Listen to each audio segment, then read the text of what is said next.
Hello and welcome to Finding Your Holy Grail, a show produced through Passionate World Talk Radio, whose goal is to educate, enlighten, and entertain. I am your host, Dr. Mandy Simon. Today, we are shifting gears as we head into the beginning of 2021. For the next several weeks, we will be producing the show in audio format only, and I will be on most weeks joined by my co-creator, Dr. Gordon MacMillan. Welcome, Dr. MacMillan. Thank you, Mandy. I'm very happy to join you and our listeners today. Yes, me too, Gordon. And over the past 10 weeks, we've heard from so many incredible experts who have provided useful guidance to our audience in terms of building skills to be more resilient so we can live fearless in the post-pandemic world. We've heard from listeners about themes that are so relevant to each of us at this time that we're going to be taking a deeper dive into these issues in the coming weeks. In fact, the listeners have been so incredible about communicating with us about these themes that we're going to dedicate at least the next 4 weeks to dealing with themes 1 week after the other. Our theme for this week is called Our Need for Safety. This is very important because it is how we work with each of you so that we don't remain forever stuck in the cycle that is the story of how our lives were before the lockdowns started, and we can live in ways that we can aspire to the goals that we are trying to achieve in our lives and aspire to the life that we were creating before all of this happened. Thank you, Mandy. Our need for safety is such an important topic. When we feel safe, we can logically function outside of overwhelm and feeling out of control. However, the reality in this period of uncertainty is that people fear for their jobs, their loved ones, and their futures. For the very first time, members of our audience feel that some of their fundamental human requirements are threatened. This brings up such an important aspect. And I'd like to start by framing this conversation in terms of Maslow's hierarchy of needs. Because we recognize that not everyone will subscribe to this theory and that it's for some people not just a hierarchy of needs, it can come in any particular order. We're doing this in a very loose context, but in one that I think will help us to have this conversation together and be supportive of one another.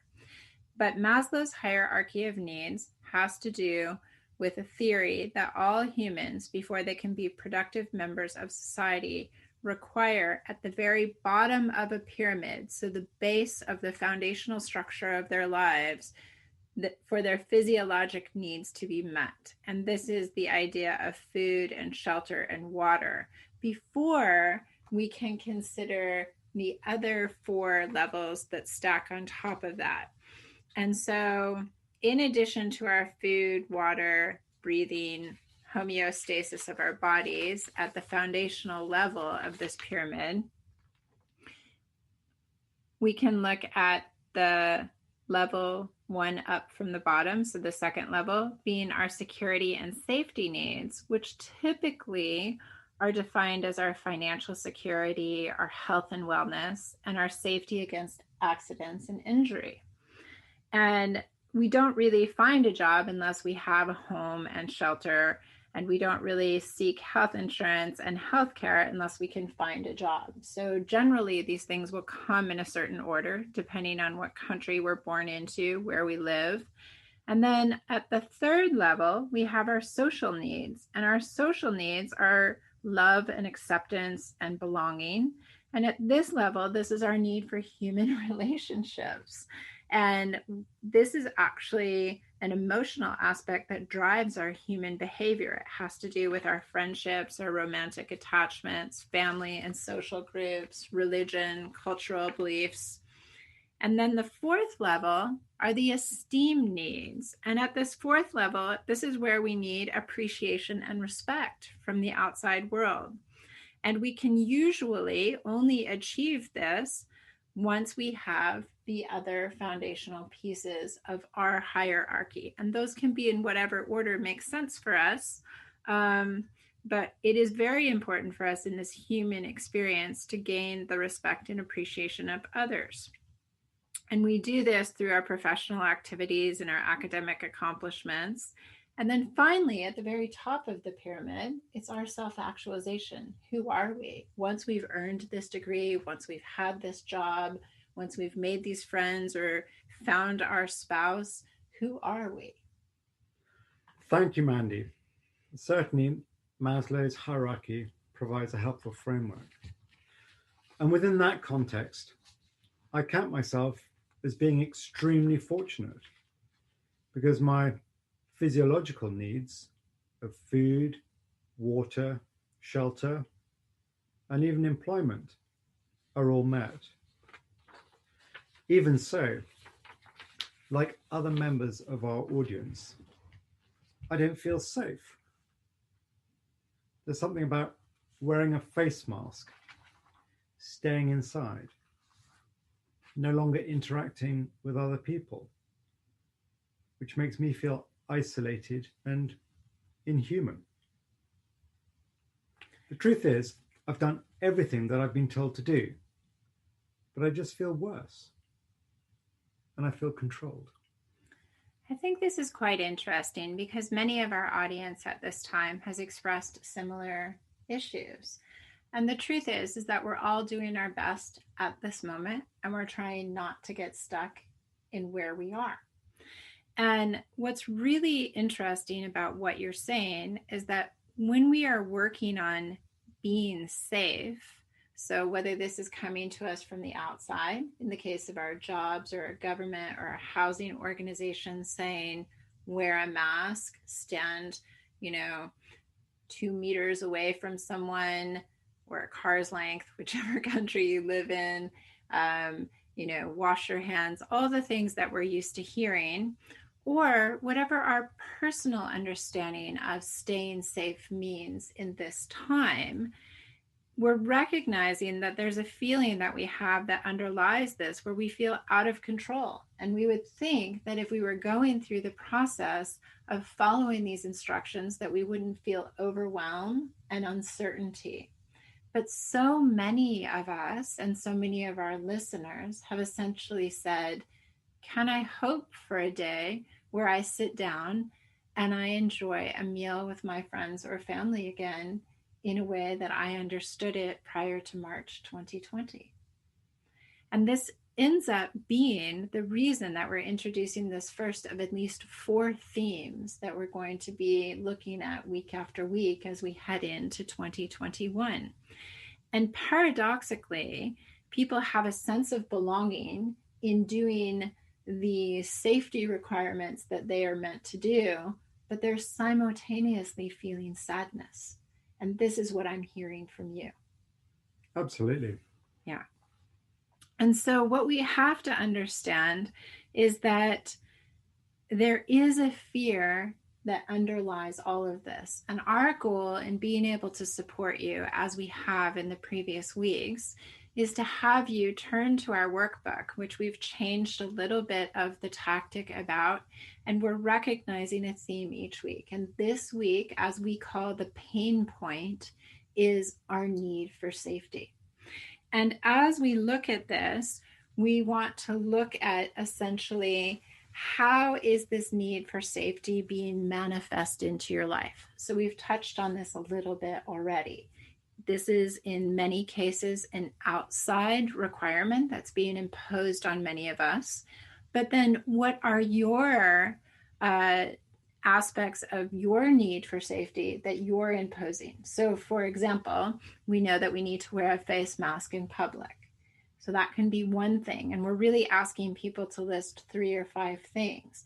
But if we look at the need for safety being manifest in your own life, and you look at it from the outside, and then you look at it from the inside, you can say, have you actually isolated yourself more because you haven't joined friends in a restaurant because you don't feel safe interacting with them under the current circumstances?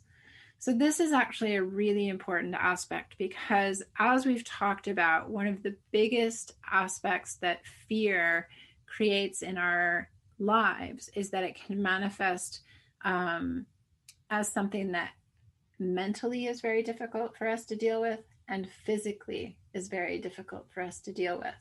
And so if we start to recognize how our need for safety is being manifested in our life, we can start to look at how this connects to how we're feeling mentally as well as physically.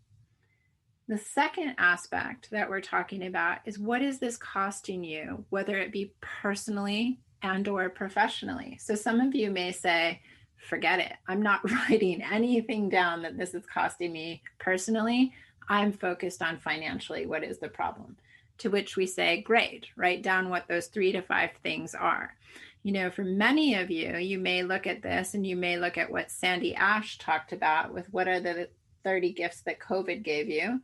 Or you may be looking at different aspects of how you practice gratitude or different things that you've done to create resilience, and you're finding that that's harder. So these are examples of areas that you can write this down. And the third aspect that we're really asking you to examine is, how is it affecting those of you you love and your relationships? And I think that this is quite an interesting aspect. And I think, Gordon, you can comment on this a little bit. Well, essentially, thank you, Mandy. I think this is where it really plays out on those bonds of affection. And you just feel this kind of erosion of the strength of those relationships, that sense of belonging, that social fabric that you're a part of. Sure, we Skype, we Zoom, we speak to each other on the phone, but it's not the same as having that hug. You know, we talk about what we've been doing, but the constraints in which we're discussing our lives is pretty pitiful. Sure, I spent the morning upstairs in my bedroom on the phone, and I went down for lunch, and I went in the garden for a walk and came back out and did some more work on my computer. We're living lives which seem to be more constrained. And then the other aspect is looking forward. What are we dreaming of? What are our aspirations? What do we aspire to do? Well, it's no longer the opportunity to plan great adventures and meeting up and stuff like that. So I suppose it's all that richness of life, of the social fabric of life, which is where I'm feeling this most dearly. Thank you for sharing that. And, you know, again, I will say that this is a lot of what we've heard from our listeners, and everyone has a different perspective. And what we're trying to support here is that whatever your perspective is, whatever you are feeling is important, and it needs to be heard. And having you communicate this with yourself so that you can have these conversations with others. We're going into the end of December 2020. So for many people, this is holiday celebrations, and there are cities in the world right now where people are not even allowed outside their house, or they're having to chart their subway ride into an application before they can even go to the subway to take the train to visit someone. And a lot of other people are just dealing with the fact that they're not allowed to visit people. And for the people who are allowed to visit individuals, they're not sure that they want to go. And it all refers back to this need for safety. So we really appreciate the conversation that we've been able to have with each of you, and the pure honor for being here and being able to hold this space and understand what is so fundamentally important to each of us now as we try to understand our humanness a little bit more each and every day. So at this time, we want to thank Passionate World Talk Radio for providing a platform on their internet radio station for our show, Finding Your Holy Grail. For more information, you can go to www.passionateworldtalkradio.com. To subscribe to our community, go to www.findingyourholygrail.com. and write to us, please, at findingyourholygrail@gmail.com. And I'd like to say to each of you that we recognize that you have amazing dreams and amazing futures in front of you. And we're here to support you in that process and realizing what they are, even in these unprecedented times. So we're so grateful that you've joined us today. And until next week, we'd like you to keep brave.